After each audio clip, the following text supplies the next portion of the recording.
Hello everyone, welcome back to a new episode of How to Reach 2000 E4. This is the Caro-Kann defense.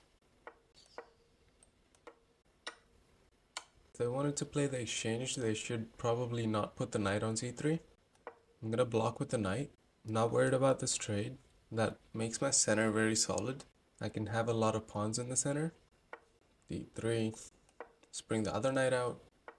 In Caro-Kann positions, the bishop on c8 is usually a bad piece because a lot of pawns tend to go on the light squares. Therefore, the light squared bishop usually isn't a great piece. We don't mind giving it away, but we should only do it if we have to.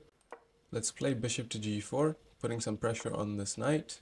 We can drop back, kind of induce them to play g4. We could also take, but I don't like that. I want to drop back.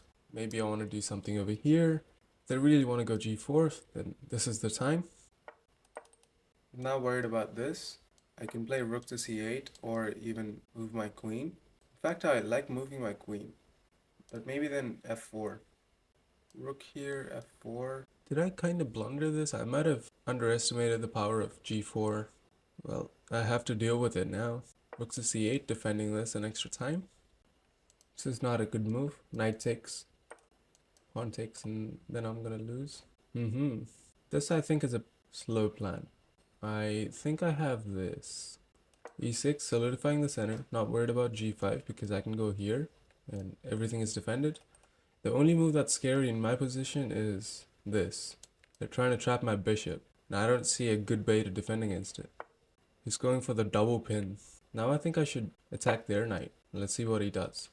Position is very imbalanced. Let's take back with the pawn. Now, this h3 pawn is a weakness. I'm not worried about this. Queen takes. Even the endgame is really good for me. Well, they're just going for all the trades. I feel like rook takes is good. That kind of justifies why I have my rook here, but also pawn takes makes sense because I'm restricting this knight. They have to do this if they want to get active. Rook takes, this is kind of annoying. Attacking my pawn and the bishop. So I can actually play rook takes. And if they play this, I can go here. And if they take, I have a fork. They're going for this. Okay, bring it on. We're going into an endgame. Knight here, bishop all the way back, defending everything. Well, that doesn't look particularly scary to me. I can also play a6. Maybe try to do this. King d7 is definitely one of my candidate moves. I want to get my rook to the c8 square, and then I'll put a lot of pressure here. Especially now. I think it's a great opportunity for me to play it now. But I'm wondering if I should play e5. e5 or king to d7. Even after the knight goes there, what is it even doing? Not going anywhere. Okay, so I'm gonna go here. Knight here, I'll just move my rook. Ooh. I think I want to control the move c5. King is moving out of the way. Let's attack. e5 is definitely a move that I'm gonna play soon. Their plan is to probably play h4, h5 and try to create a passed pawn. Here, knight here, rook here. He's gonna be losing this pawn. Let's just seal the deal here. This is coming. I'll take this. He's getting crushed. b3 was too weakening. It just allowed my bishop to just live here forever. Now he's gonna have a hard time. This, where does the knight go? It goes here. I take. This is a big threat. So yeah, and also I don't see any forward progress because of my beautiful g6 pawn. This pawn defends the square over there. Here, I can just take. Not worried about this. In fact, I can throw in this check, then bring the other rook in, and I think they're getting mated. They're sacrificing the knight. Okay. So they want to defend like this. Game is not over. What I'm gonna do is I'm gonna try to reroute on this file. I'm gonna bring all the pieces to the A file. And if they push, then they're opening up some lines towards this side. I'm probably gonna play this actually. I do like this because if they push either the C pawn or the A pawn, I'm gonna take. They're going for something very principled. They're trying to create a passed pawn. I'm gonna go here. Now my king is closer to defending my pawns. Pushing is not scary because I can always play rook to h8, so I don't know what that does. Once I play rook to h8, they just have nothing. I'm gonna move this rook here. I have to make sure that I don't close down everything. I have to make sure that I will have at least something to do. Let's go here now. This is one of the plans. If I go here, takes, pretty sure that's okay. If they do nothing, then I'm gonna take, pushing. Wow, just trying to create like a cage around my pieces.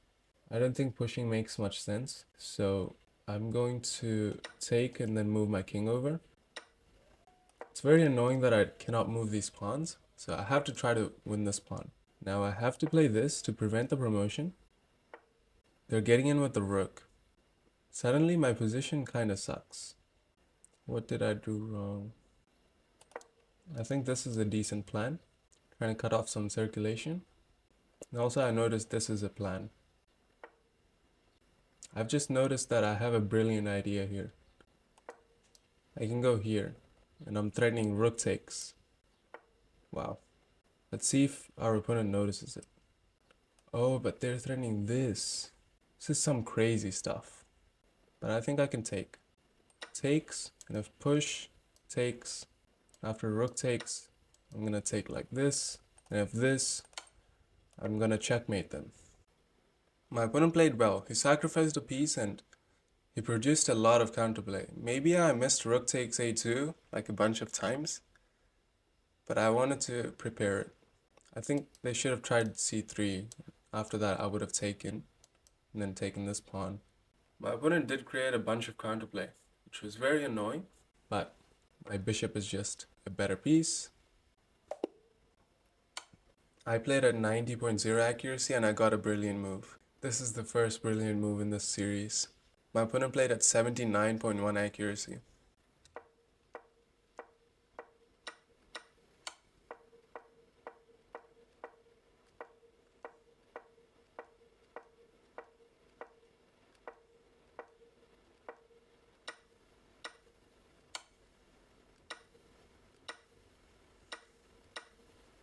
Going for the trades is actually a good option.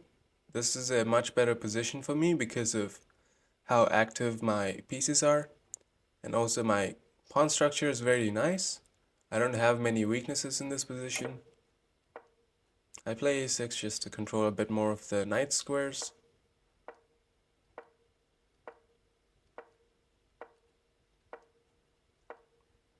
Yeah, this part was kind of chaotic, but I did end up making him sacrifice the knight.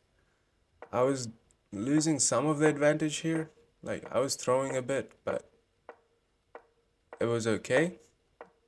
I actually underestimated the power of the h7 pawn. I shouldn't have, but yeah, my opponent did go for a really nice idea of trying to cocoon my position so that I cannot go after my opponent's h7 pawn. Now I have the sacrifice, and here he has to play this, and now I can take his rook. If he takes my bishop, I take his rook, so he's gonna have to take my rook, and after this pawn is very loose and there's no way they can promote it, so I'm gonna win this game pretty easily. I'm up 2 pawns in exchange. Should be a completely winning position. In the game, they decided they would take my rook, and this is mate in 2 because of check. After the king goes here, which is the only move, this is checkmate. Thank you very much for watching. Hope you guys enjoyed this video.